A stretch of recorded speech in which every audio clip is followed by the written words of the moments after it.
And today we're very honored to have Albert Maxey here to talk with us about a day in his life that was pretty special. Mr. Maxey was raised in Indianapolis, and his outstanding athletic abilities landed him a basketball scholarship at the University of Nebraska-Lincoln in 1957. And I think I noticed a large ring on your finger that maybe is associated with That's associated with, yes. Well, soon after he joined the police force, where he served for 34 years. When Martin Luther King came to Lincoln in December of 1964 to give a speech at Pershing Auditorium, Albert Maxey, who was then a 25-year-old police officer, was assigned to spend the day with him. We have asked Mr. Maxey to share a few of his thoughts of that momentous day with you. Please help me welcome Albert Maxey. Thanks, Judy, so much that I get this opportunity. I think I've been doing this over and over again, but it gets better every time you say it, because since 1964, things have looked up, and to be part of that was kind of a shock that it got this much publicity in 2017 and 16, and as we go back towards 1964, but you have to go back further than that, because if it wasn't for me coming from Indianapolis to Lincoln, Nebraska at the time of 1957, you can imagine the fear that I may have had during that time. I was appreciative to get the scholarship to get here, to be here, but I was very proud of my high school in Indianapolis, and you should look that up sometime, Christmas Addicts High School.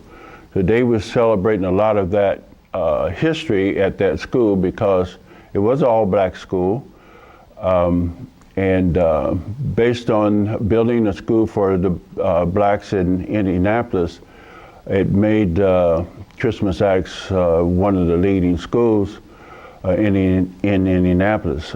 Fortunately, and good fortune for me, that we won a state championship in Indianapolis. You know, the state capital of Indianapolis, of Indiana, is Indianapolis, and they had no longer had any high school in the state capital city to win a state championship until we won it.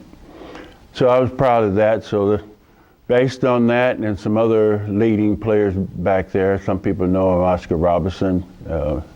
Back in those days, he turned out to be one of the best NBA and college ball players in the country.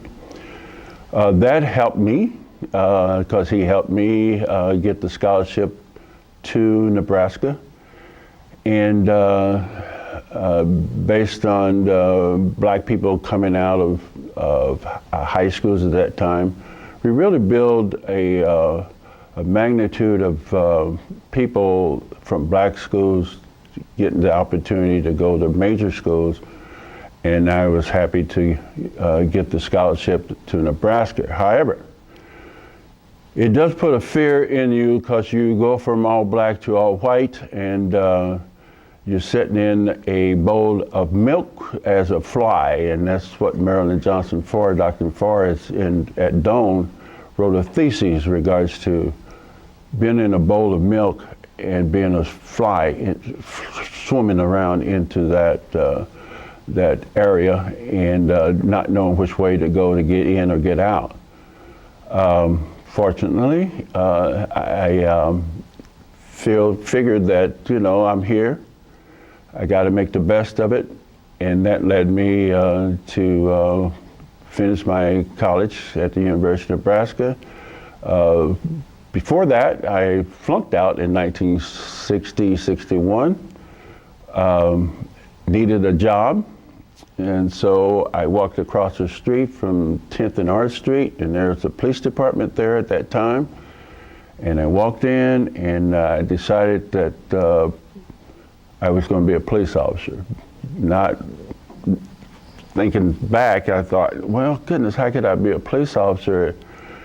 And all the problems and stuff I had with police officers in Indianapolis, by them chasing me from here, throwing rocks and stuff and apples and having a good time with them, here I am on the police department. So that was quite a change in my filling for police officers. Needing a job, it had opportunities. Started in 1961. Before that, you just started to walk beats. You walked from one area of town to the other. That led me into riding in a police car and doing patrolman. I went to school, back to school, which helped me to get back into school from the police department. And one day in 1964, Chief Carroll came to me and said, I need you to be a security officer for Dr. Martin Luther King, and Dr. King is coming into town. And I'm saying, oh my gosh, I heard about this guy. I don't know how I'm supposed to respond to this other than if you see the picture in the paper, I'm standing strong like I know what I'm doing. I'm a little fearful of this creative, intelligent, educated, and on and on and on Dr. King. It just gave me a lot of strange feeling to wait for him to arrive in Lincoln and to meet him. Knowing law enforcement, you talk about politics and religion and all this stuff. As an officer working for the citizens of Lincoln, you don't try to show your politician type of attitude, your religion. You just want to be a security for the city, and you want to be partisan. You don't want to take sides and so forth. So you kind of sitting there like, oh, this guy is really an important person, and you have the responsibility to take care of him. But back in 1964 was a little just different than today. You know, to be protecting people today is probably a pretty hard job. So I'm sitting there, and finally we met. We go to the hotel, and I'm sitting there, and he has his escort person with him. I can't remember his name at this time, but we're sitting there, and he's sitting across the room, and I'm saying, Dr. King, how are you today? I'm here to be your escort, and I'm with the Lincoln Police Department. And all I can remember today is that he says, what's your name? And I told him my name. He says, how did you get here? So then I go tell the story again. You know, the whole thing I know is basketball, and I'm from Indianapolis, Indiana. Oh, Indianapolis, Indiana, I've been there. So we talked about how I got to Lincoln. So I went over that, and he says how long I had been on the police department, which it was like 3 years, and how many black officers are on the police department. At that time, it was only 2 of us. And so he basically said that, you know, I'm happy that you're here.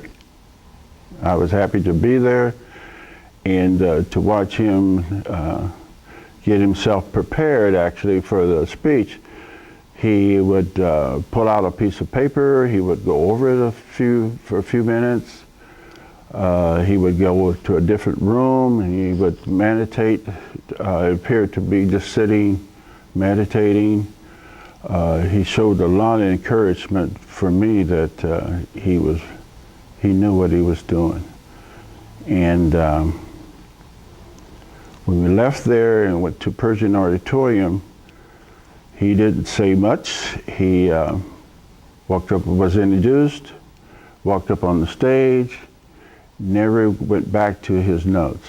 He just started talking, and it just continued to roll out of his mouth on where he wanted to say and the direction that he was going, and he knew what he was going to, how he was going to end it. Basically, that was pretty much it. I stood at the back of the stage listening to him. I was very proud that I had the opportunity to be with him. Other than that, I just thought this is another minister, and I knew a lot of pastors and ministers that was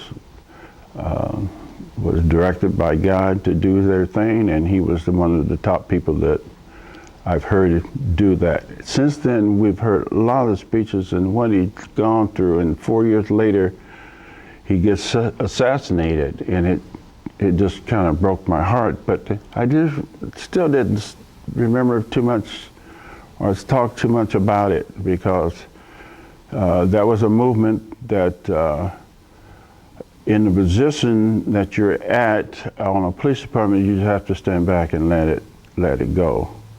You had to protect the citizens, and in that time you wasn't able to take sides.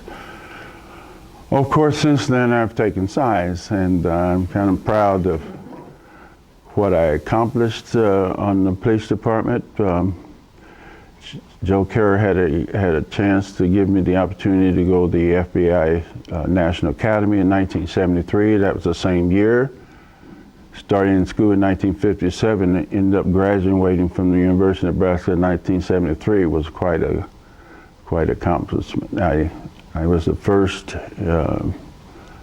person in my family to graduate from the university, and in the University or college. So basically, that's it. He made me proud. I appreciate all the publicity and stuff I've received after that. I'll stand tall in his behalf, as well as being a man of God. The older you get, you start feeling more about why you're here, how long you know, where you're going to do, what you're going to do, how you're going to do it. And I'm happy to be here.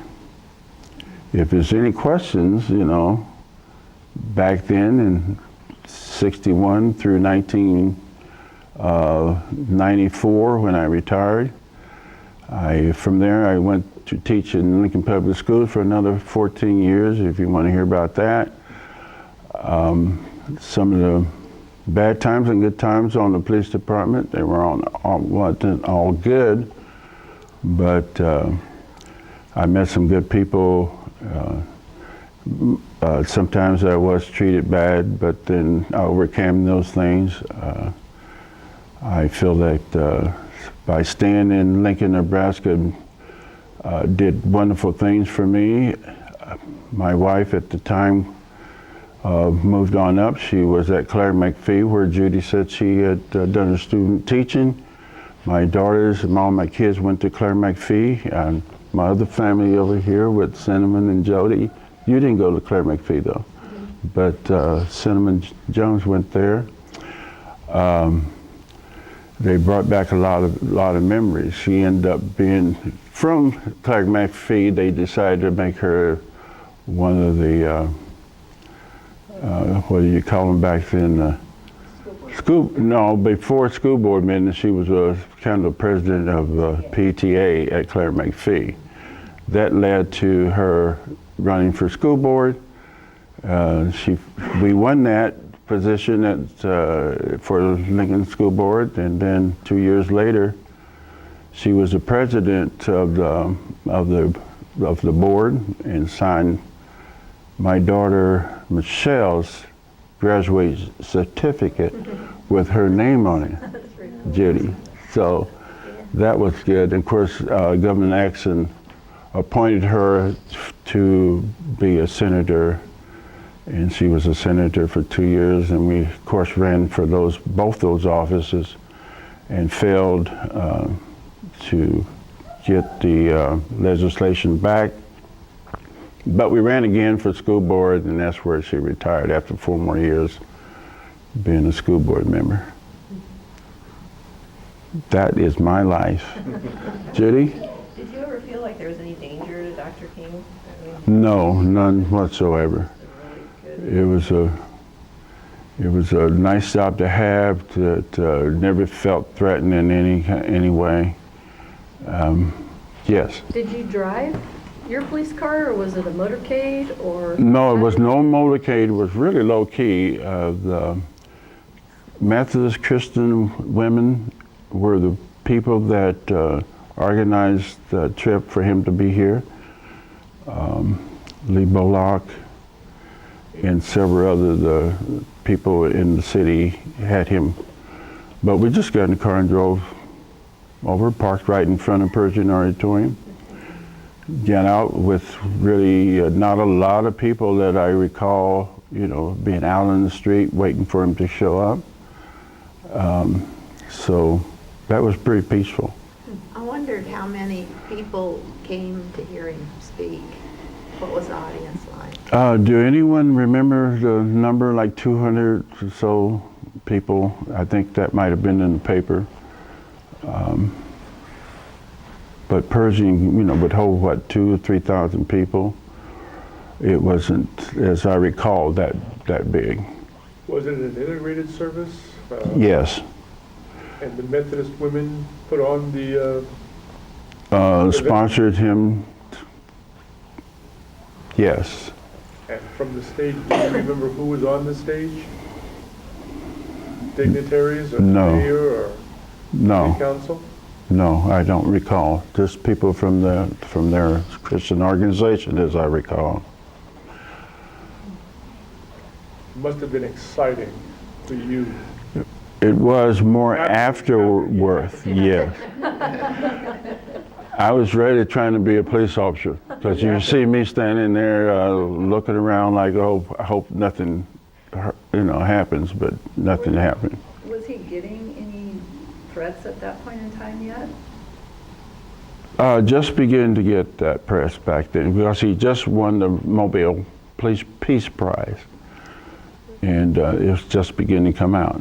As a matter of fact, Lincoln might have been the first place he spoke after he received that. So you brought him into town. You met him at the bus station, train station, airport? I met him at the Corniska Hotel. Okay, so you don't know how he got into town? No, Or how he left town? no, Was he traveling by himself? Or no. He had a person with him. If I knew this was going to happen, I would have had all kinds of more pictures and stuff too. You were doing your job. So you But no, I was doing the job best I could. Can you talk a little bit about what the community was like in Lincoln in terms of the African American community? And In 1957, or when I was on the police department. Now, on the police department, of course, as one of the few blacks on the department, I was in what we called back then Malone Center area. We don't like to use T-Town anymore because that was kind of a lower part of our attitude in regards to an area where majority of the black people lived. And actually, Malone Center wasn't the majority of the people. There were people south of town in around 9th to 10th of 7th, 5th Street, off of South Street and south of South Street. But there was a majority of people in the Malone Center area. As a member of the police officer, you did not get that familiar at that time with who's who and so forth. Whittier was going strong and Lincoln High was going strong. Of course, that's in that area. We never had a lot of crime. We had a lot of property damages and assaults and domestics, some burglaries and that type of crime, but everything was not too bad. We started team policing in my area. I worked with making officers friendly type of attitude with other people in the city. So we never had a lot of major crimes during that time. I walked from campus, I guess, before I was on the police department. I just walked to the Christ Temple Mission Church, and that's where I'm at today. It was located right there at 22nd or 21st and Vine Street, and I got familiar with the people in church. When there were people that got in trouble, I had to deal with them, and of course I had trouble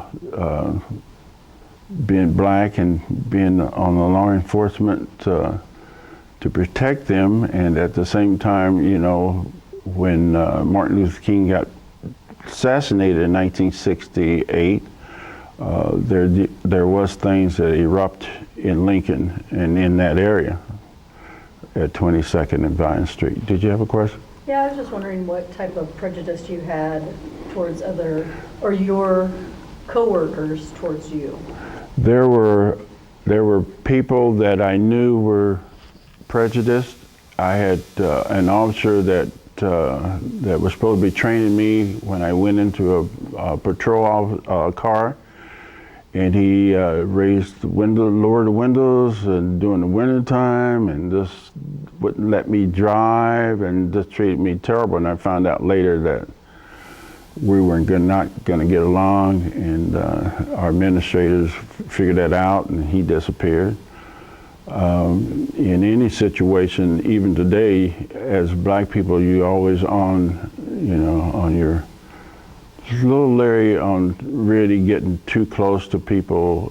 You don't know where they're really coming from, and throughout the whole police department, you knew who to be friend with and who to kind of stay away with, because you know their attitudes weren't good.